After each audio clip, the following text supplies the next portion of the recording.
বিসমিল্লাহির রহমানির রহিম। ভাই ও বোনেরা, যে যেখান থেকে আমাকে দেখছেন এবং শুনছেন, আপনাদের সবাইকে আমার সালাম, আসসালামু আলাইকুম। আশা করি আপনারা ভালো আছেন, আমিও ভালো আছি। UK property gossip by Tasmina YouTube চ্যানেলের পক্ষ থেকে জানাই শুভেচ্ছা। আবারও আপনাদের সামনে চলে এলাম ভিডিও নিয়ে। এখন যে ব্যক্তিকে নিয়ে কথা বলবো তার নাম টিউলিপ সিদ্দিক। অবশ্য আজ কিছুক্ষণ আগে, কয়েক ঘন্টা আগে, টিউলিপ সিদ্দিককে নিয়ে একটি ভিডিও গিয়েছে যে তার মাছের খামারের সন্ধান পাওয়া গেছে বাংলাদেশে, তবে সেটি বাস্তবে নয়, কাগজে কলমে, আয়কর নথিতে। তো এখন এই তাকে নিয়েই আবার একটা মজার ভিডিও, যেটি কিছুক্ষণ আগেই মাত্র প্রকাশ করেছে আমার দেশ পত্রিকা। সেটিতে যেটি বলা হয়েছে যে টিউলিপ নির্দোষ হলে মন্ত্রিত্ব ছাড়লেন কেন, প্রশ্ন দুদক চেয়ারম্যানের। এরপর বিস্তারিত যেটি বলা হয়েছে যে ভারতে পালিয়ে যাওয়া স্বৈরশাসক শেখ হাসিনার ভাগ্নি ব্রিটিশ এমপি টিউলিপ সিদ্দিক নির্দোষ হলে তিনি কেন মন্ত্রিত্ব ছেড়েছেন তা নিয়ে প্রশ্ন তুলেছেন দুর্নীতি দমন কমিশনের দুদকের চেয়ারম্যান জনাব মোহাম্মদ আব্দুল মোমেন। তিনি বলেন, টিউলিপ নিজেকে নির্দোষ দাবি করলে তার আইনজীবী আমাদের কাছে চিঠি লিখলেন কেন? টিউলিপ বাংলাদেশের নাগরিক, সে অনুযায়ী তার বিরুদ্ধে আইনানুগ ব্যবস্থা নেওয়া হবে। কাজ সারছে। এতদিন আমরা জানলাম, আপনারাও জানলেন, টিউলিপ ব্রিটিশ নাগরিক। এখন দেখি আবার বাংলাদেশের দুর্নীতি দমন কমিশনের চেয়ারম্যান মোহাম্মদ আব্দুল মোমেন সাহেব তিনি বলছেন তিনি নাকি বাংলাদেশি। এ তো মানে একটা হজবরল পরিস্থিতির ভেতরে পড়ে যাচ্ছেন টিউলিপ সিদ্দিক, সেই সাথে জনগণও পড়ে যাচ্ছেন। যারা এই সমস্ত খবর পড়ছেন কিংবা ইউটিউবে বিভিন্ন টেলিভিশন চ্যানেলে খবর শুনছেন, ভিডিও দেখছেন, তারাও মোটামুটি কনফিউজ যে কোনটা আসলে ঠিক, কোনটা আসলে ঠিক নয়। তো যা হোক, এরপর যেটি বলা হয়েছে যে বাংলাদেশে টিউলিপের বিরুদ্ধে একাধিক মামলা চলছে। টিউলিপ দুদকের 3টি মামলায় অভিযুক্ত এবং আরও একটি মামলা দায়েরের প্রক্রিয়া চলছে। তার মানে 4টি মামলা হবে এই টিউলিপের বিরুদ্ধে। আজকে একটি পত্রিকায়, আমার দেশ পত্রিকায় এসেছে 2013 সালে তিনি বাংলাদেশে একটি মাছের খামার থেকে 9 লাখ টাকা আয় করেছিলেন। যেহেতু এটি তার আয়কর রিটার্নে উল্লেখ রয়েছে, তাই তিনি যতই বলুন না কেন আমি ব্রিটিশ নাগরিক, কাগজপত্র অনুযায়ী তাকে বাংলাদেশের নাগরিক হিসেবেই বিবেচনা করা হবে।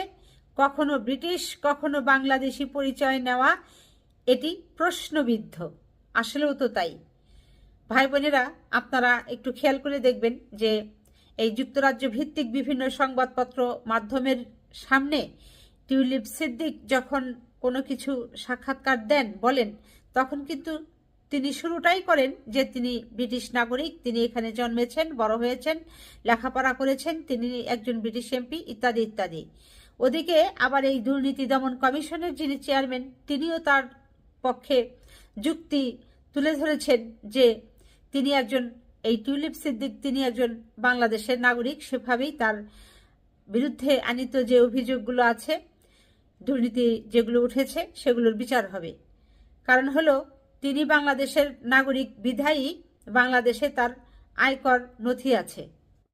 এরপর দুদকের চেয়ারম্যান আরও যেটি জানিয়েছেন যে টিউলিপের আয়কর রিটার্ন ঘেটে দেখা গেছে হঠাৎ করে তার স্বর্ণের পরিমাণ 10 ভরি থেকে বেড়ে 30 ভরি হয়ে গেছে, অথচ এর দামে কোনো পরিবর্তন হয়নি।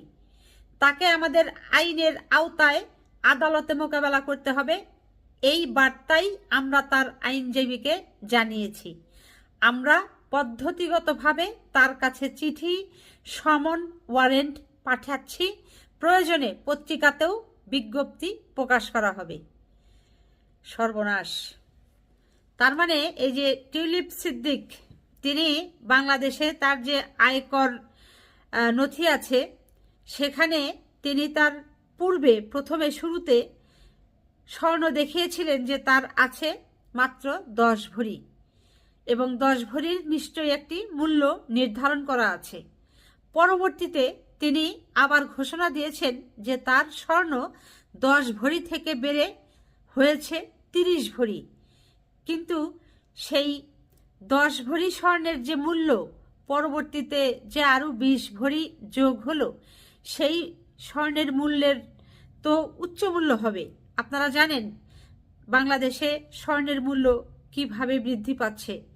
2010 সালে যদি স্বর্ণের মূল্য যেটা ছিল বর্তমানে সেটি নেই। বর্তমানে প্রায় 2.25 লক্ষ টাকা করে হচ্ছে স্বর্ণের ভরি। সেটি এই দুদক কর্মকর্তা বলেছেন যে স্বর্ণ বাড়িয়েছে, তার স্বর্ণ 20 ভরি বেশি হয়েছে, কিন্তু সেটির মূল্য বেশি হয়েছে এটি দেখায়নি। তার মানে এখানেও তিনি কর ফাঁকি দেবার মানসিকতায় এই কাজটি করেছেন। তো এই ছিল মোটামুটি খবর।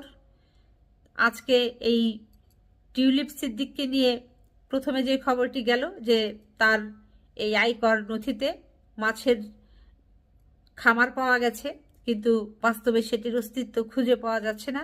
2 আবার যেটি আসলো যে এই তার যে স্বর্ণ আগে ছিল 10 ভরি, পরবর্তীতে তিনি নিজেই আয়কর রিটার্ন নথিতে স্বাক্ষর করেছেন যে তার স্বর্ণ হলো 30 ভরি, কিন্তু সেটির দাম তিনি বাড়াননি। ভাই বোনেরা, আপনারা সবাই আপনাদের মূল্যবান মতামত জানাবেন এ ব্যাপারে। সবাই ভালো থাকবেন, সুস্থ থাকবেন এবং আমার জন্য দোয়া করবেন। আমার এই চ্যানেলটিতে লাইক, কমেন্ট, শেয়ার এবং সাবস্ক্রাইব করবেন। আসসালামু আলাইকুম, আল্লাহ হাফেজ।